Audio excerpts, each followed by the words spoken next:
Karl Anthony Towns, 27 rebounds, the most by an NBA player this season. 27 points to go along with that. Oh, yeah.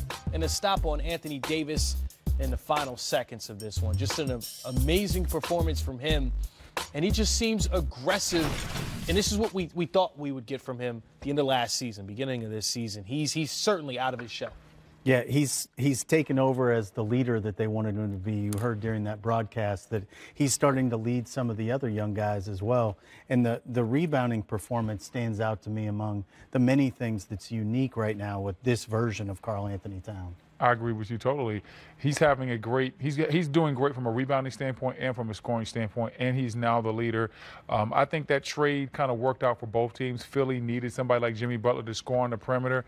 And Minnesota kind of needed Jimmy Butler to be out of the way so that Karl could become who they envisioned him being, because it was just never going to work with Jimmy there. And that's not a knock on Jimmy. It was just he was in the way of the growth of Karl Anthony Towns. We're seeing him play a lot better basketball right now.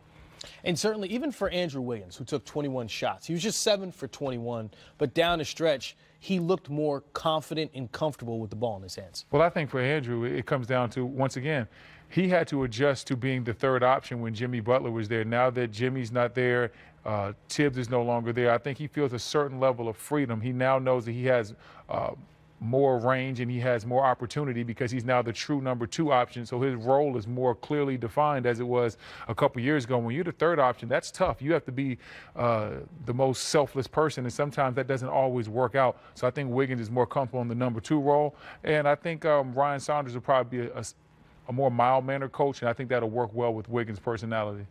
Well, I think you saw their second-best player today might have been their bench as a whole. They outscored the Pelicans 36-7 off the bench. And with Mirotic now playing just his second game back after missing 16 games, and Peyton finding form, trying to find form after missing 31 games. He's only in his 6th game. It's unfortunate in the Western Conference that you say this because it's such an unforgiving conference.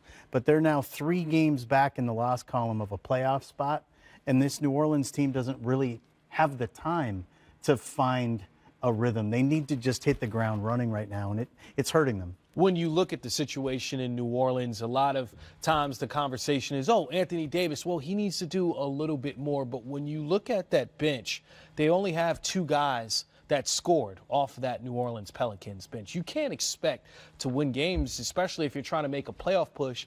Like the Pelicans and the Timberwolves are 2 teams in that playoff picture. But if you're not getting bench production, that's going to be tough, right, bro? Yeah, how many people score off the bench? 2. And they got 13 points total. It was 9 from Mirotic and 4 from Darius Miller. I'm sorry, 3 players. Frank Jackson also with 4. Wow. Yeah, you know, so 3 players. It's going to be really hard to score with that level of bench production because you sometimes need a little bit of pop off your bench, just something that can give your starters a little bit of a blow, or when you go to your bench can lift your team up. When your bench is struggling like that, that's not a good sign. Well, what you really see that they lack, Anthony Davis had 5 fouls late in this game, and there was a situation where it's a 3-point game. Karl Anthony Towns gets the ball on the left wing and just rips and goes right by Mirotic. Well, that needs to be Anthony Davis guarding him, but he's got 5 fouls. They don't have another defensive big that they can put into a game to do anything to stem the tide against a guy like Karl Anthony Towns. They just don't have the depth of size right now for a lot of different reasons, and it showed tonight again. Yeah, that's certainly an issue that New Orleans clearly has. And then flipping back over to Minnesota and looking where they're headed, Ryan Saunders now 2-1. As the head coach there. That's a situation where this time last week it was like, okay, they made a change. It seems as if this team, win or lose, they're headed in the right direction as far as where their mindset is. Well, I think sometimes it's about, is everybody on the same page? And fair or foul, I don't think a lot of the younger players were on the same page with Coach Tibbs.